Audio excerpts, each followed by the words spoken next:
Okay everybody, I attempted to give the spark plug job a whirl on the 3.0 Saturn Vue engine. It's looking a little bit complicated, alright. Big job. See this whole plenum here, it has to come off. And I can't find a whole lot of details, not even in the manual, about too much of it. It's pretty much self-explanatory based on someone's outlook and seeing.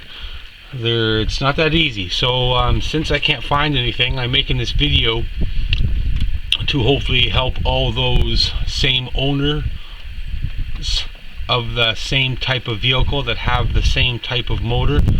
Some tips and some help here. Okay, what I have done to get the plenum here off is that on top there is 5 bolts. You will see them. There's a plastic cover that goes on top of this. Remove that plastic cover and you have 5 holes. About 6 inches down you have a Torx bit, and so make sure you have the right size shaft, and the hole's not very big there, so you really have to reach down far to get them torque bolts out. What I ended up using was a Stihl chainsaw tool. It worked out really good. Has the big long shaft on it, and that's what it is as far as the torque bit. And then there's one more bolt you need to take off, and that's down here by the throttle mechanism.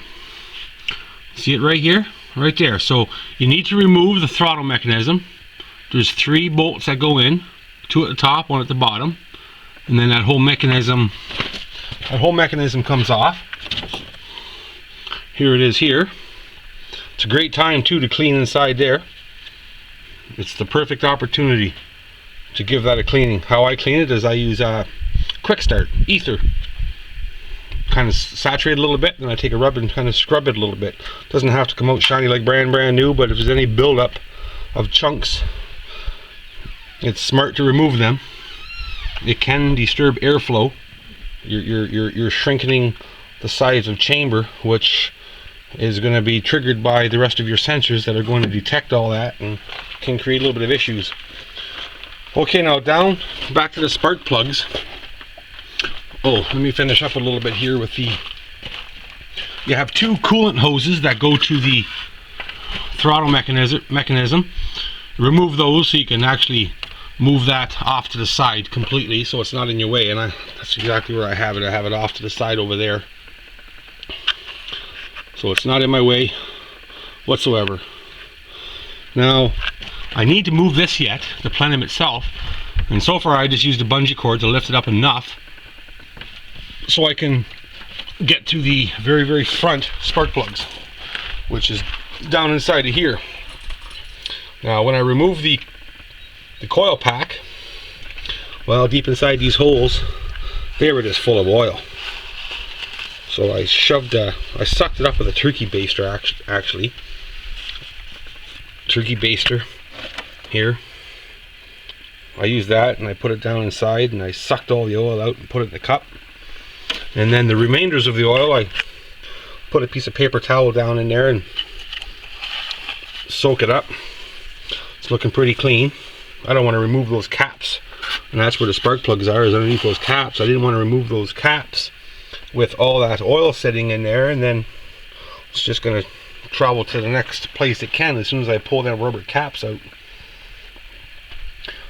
So let me go ahead here and pull one of these caps out, and you and me will both learn at the same time, because I really don't know what's underneath here. Let me remove the oil cap here so I can have a little bit more room. It just turns off, that one. Oh, easy enough. It just pulls right out just like that. Nothing hard whatsoever. Oh, down in that hole's full of oil. So before I remove that, because once I remove that, we're now on top of the cylinder, so I don't want that oil running down inside the cylinder. So I will use the turkey baster again the best way I can. Let's put this cup right there with the oil in it. See, that's how much oil in that cup I got out of them 3 little holes there. And I'm going to try and stick this down in here, and no, a complete waste of time. I cannot reach any oil, so what I'm going to have to do is stick some more paper towel down there and soak it up. Remove this oil here before I end up tipping over the cup and spilling it. Don't want that to happen. So anyhow, that's the job. And the rest of it's pretty simple, really. You just get the spark plug wrench, you remove the plugs, and you get your new spark plugs. Make sure your gap is set correctly, and you screw them back in and start reassembling. Now the back side of the engine, where the spark plugs are, that's a different story, and I'm not exactly sure how I'm going to do that yet. I'm hoping I can maneuver the Plenum enough that I can get to it, and need some room in there at the same time to get that baster so I can remove the oil that's down inside. And what's nice is that they're a rubber gasket, so you're able to reuse the gasket. You don't have to change the gasket, which that makes it nice. It's like kind of like a rubber O-ring type gasket.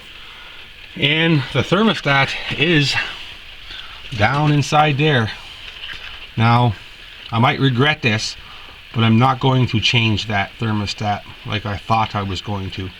I thought once I removed the Plenum, there it was, but no, I actually need to remove the intake in order to get the thermostat and replace it. So I'm going to hope that the thermostat holds off and holds up for me, and I'm not going to worry about it. But they don't last forever, so eventually I will have to change that thermostat, and I will have to go through what's needed to go through in order to remove that thermostat and put a new one in there. But as of right now, I'm just interested in changing the spark plugs. There's a lot of things here that need to be maneuvered so I can maneuver the Plenum. Right now I got the one side lifted up, which is easy enough, but the back side, that's a different story altogether. And I just wanted to give everybody a little breakdown of, you know, what's involved with here. As far as the rest of it, I don't think I'm going to get carried away with making a video. It's pretty much self-explanatory, and it'll just have to be figured out. But it's starting to rain now, so I better make this video short and get back to completing this job with the spark plugs. I think I have 2 misfiring plugs. I'm hoping that's the problem, but anyhow, at least I'll have new plugs in there, and that's a good thing. Alrighty, thank you everybody for watching.